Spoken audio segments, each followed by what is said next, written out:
तो to be surprising ये bike मेरे को सिटी में दे रही है 45 की माइलेज, पर ये कॉल एक्सेप्टेंस के लिए आप सिंगल टैप से कॉल एक्सेप्ट कर सकते हैं।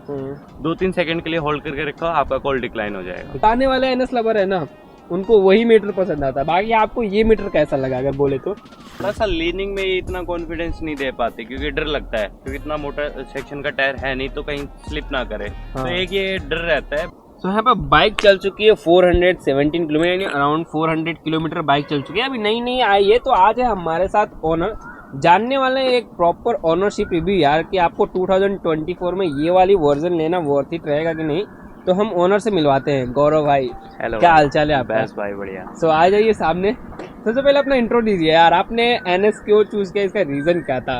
भाई एनएस चूज करने का मेरा रीजन ये था कि इस सेगमेंट में, हाँ, इस प्राइसिंग में इससे बेटर बाइक हो ही नहीं सकती। हो ही नहीं सकती यार। मैं भी यही सोचा था जब एनएस लेने गया था, इस सेगमेंट में और इतना पावर देने वाली बाइक कोई है ही नहीं है। इसका भी इग्निशन मैं ऑफ कर देता हूँ।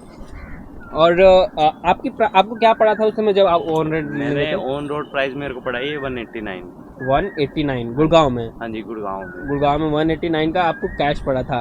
अगर जो बंदा 15,000 या अराउंड 15,000 में जॉब कर रहा है कहीं रह के, वो बाइक को अफोर्ड कर सकता है कि नहीं ईएमआई पे लेना चाहे तो? बिल्कुल ईएमआई पे लेकर अफोर्ड कर सकता है। माइलेज से आजकल के लोगों का ये होता है कि माइलेज क्या देगी, 200 सीसी की बड़ी बाइक है। तो टू बी सरप्राइजिंग ये बाइक मेरे को सिटी में दे रही है 45 की माइलेज। अगर मीटर के हिसाब से देखें, मीटर के हिसाब से देखें तो मीटर में ये है कि 1-2 एवरेज ऊपर नीचे हम मान सकते हैं। और अभी तक इसकी सर्विस नहीं हुई है।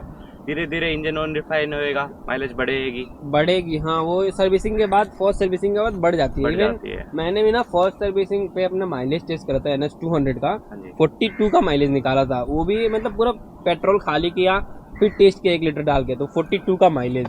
नो डाउट जो BS6 BS7 वाली मॉडल है ना, वो अच्छी माइलेज दे रही हुआ है ये। हाँ, जो E20 अपडेट के साथ, मेरा भी E20 अपडेट है, तो E20 के साथ जो अपडेट है ना, वो नो डाउट अच्छे माइलेज दे रही है। अभी आपको मीटर में अगर मैं दिखा दूं तो भाई साहब अभी देखना इसकी माइलेज, अगर ये है ना IFV, ये तो अभी मैं थोड़े रैश ड्राइव करते आया था। देखो इसका जो एवरेज है मीटर के हिसाब से अभी 43 नॉर्मल सिटी में, और आप ऐसे स्ट्रीट वगैरह पर चला रहे हो तो हाँ जी, तो ये 43 मतलब नॉर्मल सिटीज में। अगर हाईवे पे आप गाँव गए तो अभी बता रहे थे कितनी की माइलेज आई थी? 53 की माइलेज। कांट एक्सपेक्टेड भाई, 200 सीसी की बाइक, इतनी पावर मुझे नहीं लगता इस सेगमेंट में कोई डिलीवर कर सकता है। राइट। एंड एक चीज़ आपको इसमें बेटर क्या लगा लेने के लिए? NS के हो गया आप, और कोई बाइक नहीं देखा था? नहीं, बाइक मैंने काफ़ी देखी थी, हॉर्नेट भी देखी थी और ये RC वगैरह भी देखी थी, पर इस प्राइसिंग में इससे बेटर बाइक हो ही नहीं सकती। जो फीचर्स ये दे रही है, डिजिटल मीटर, फ्यूल इकोनॉमी, सब कुछ। और जो इसकी रिफाइनमेंट है इंजन की, मेरे को इससे बेटर कोई नहीं लगी। हाँ, रिफाइनमेंट मैंने अभी चलाया, मुझे लगता है कि पहले वाले से भी अच्छी रिफाइनमेंट है। और इसकी क्लच यार एज बेटर स्मूथर, मतलब उस बाइक से भी, मेरे जो पुराने वाले BS6 मॉडल है उससे भी स्मूथर ये है क्लच, ये बहुत स्मूथ लगी।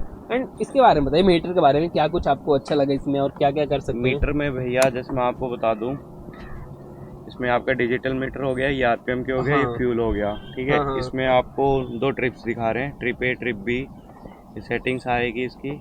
उसके बाद ये दिखाता है IFE, average fuel economy, plus में इसमें दिखाता है डिस्टेंस टू एम्प्टी। हाँ, ये दिखा रहा है 210 किलोमीटर और चल सकती है मेरे पेट्रोल में। हाँ।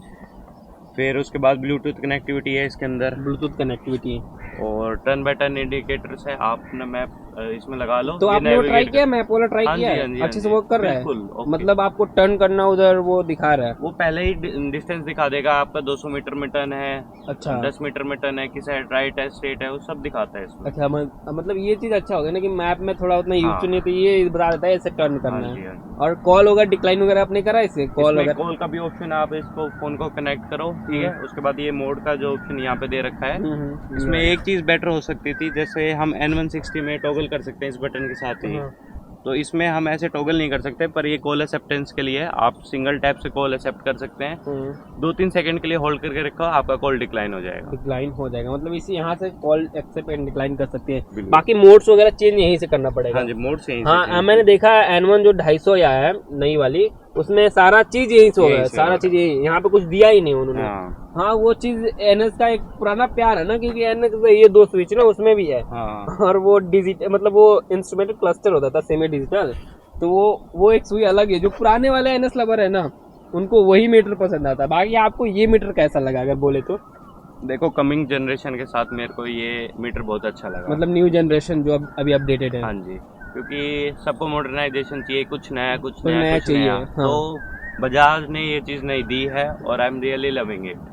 और हेडलाइट का रिस्पॉन्स कैसा है आपका? मतलब आप नाइट में ट्रैवल किए हैं? हाँ, मैंने नाइट में ट्रैवल करा है, थ्रो काफ़ी अच्छा है देख इसका। तो अभी भी काफी अच्छी थ्रो कर रही है इसकी। जो DRL है वो भी काफी अच्छी थ्रो है और स्प्लिट लाइट के साथ है, तो इसकी थ्रो है। मतलब ऐसा नहीं लगा आपको कोई बाहर से एक्सेसरीज लगवाने की जरूरत नहीं नहीं पड़ेगी? नहीं नहीं नहीं, बिल्कुल भी नहीं। फॉग लाइट वगैरह नहीं। मतलब अच्छी है, क्योंकि मेरे जो फॉग लाइट है ना उसमें थोड़ी सी लगवाने की ज़रूरत है, क्योंकि फॉग लाइट की थोड़ा वो जो क्या बोलते हैं हाइलोजन में थोड़ी दिक्कत है। हाँ, पुराने में थोड़ा थ्रो कम फील होता था, जैसे पुरानी भी देखी है मैंने, पर इसका थ्रो काफ़ी अच्छा है। अच्छा है, हाँ मैंने भी टेस्ट करा है, काफ़ी अच्छा है। बाकी भाई साहब हमारे दोस्त ही है तो नाइट एक बार टेस्ट करेंगे, नाइट लाइट टेस्ट बिल्कुल करेंगे। एंड टायर का एक्सपीरियंस मैं आपसे पूछना चाहूँगा, 130 सेक्शन कहा था, आपको नहीं लगता कि 130 सेक्शन कम है 200 सीसी के हिसाब से? हाँ, ये चीज़ एक मेरे को फील होती है, पर कमिंग न्यू N250 हाँ उसमें देखा जाए तो बजाज ने इस चीज़ पे नोटिस किया है, उसका टायर सेक्शन बढ़ा दिया है, आई 140 थिंक कर दिया आने है। वाले कमिंग बजाज एनएस में भी अपडेट कर दे, हाँ जी। 140 भी ला दे। 140। हाँ तो अभी के लिए क्या एक्सपीरियंस है? मतलब इस पे अगर बोले नॉर्मली तो चल सकते हैं, बट हाइपर और लीनिंग वगैरह के लिए क्या कहना थोड़ा सा लीनिंग में इतना कॉन्फिडेंस नहीं दे पाते, क्योंकि डर लगता है, क्योंकि इतना मोटा सेक्शन का टायर है नहीं, तो कहीं स्लिप ना करे। हाँ। तो एक ये डर रहता है। बाकी नॉर्मल लीन आप कर सकते हो, इतना आप टिल्ट कर सकते हो, वो आराम से जा रही है, आराम से हो रहा है। पर आराम, यूं नहीं है, हाँ, मैं भी बिल्कुल करता आप हूँ। नहीं कर मैं भी सकते। उतना तो लीन आराम से करता हूँ, मतलब 80-90 की स्पीड में मैं तो लीन कर लेता हूँ टर्निंग पे, तो वो आराम से कर, वो स्किल पे मैटर करता है। हाँ। बाकी टायर पे तो बाद में मैटर करता हाँ। है, बाकी वो स्किल मैटर करता है। हाँ थोड़ा सा टायर मुझे भी गंदा लगता है, क्योंकि एज मेरे पास भी NS 200 है, भाई के पास भी NS 200 है, तो जितना अभी भाई 300-400 किलोमीटर चलाए हैं, मैं ऑलमोस्ट 6-7 हज़ार किलोमीटर चला चुका हूँ इस बाइक को, तो एक्सपीरियंस हो चुका है इस बाइक के बारे में।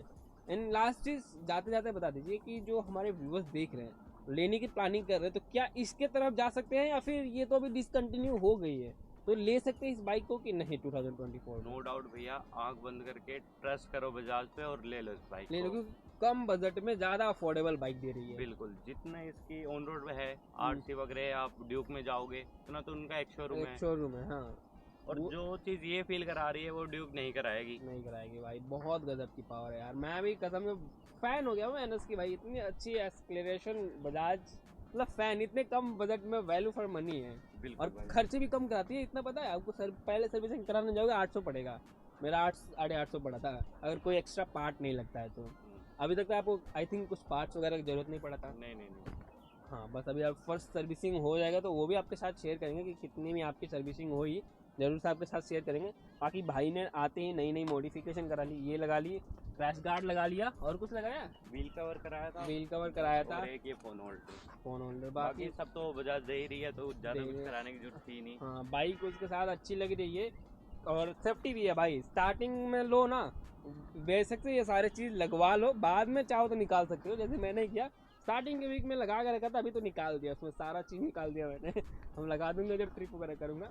तो ये कुछ था, और भाई का इंस्टाग्राम यहाँ पे मैं मेंशन कर रहा हूँ, आप अगर कोई भी डायरेक्टली क्वेश्चन पूछना चाहते हो ना तो भाई से कर सकते हो, आपको ज़रूर से रिप्लाई करेंगे ये डायरेक्टली।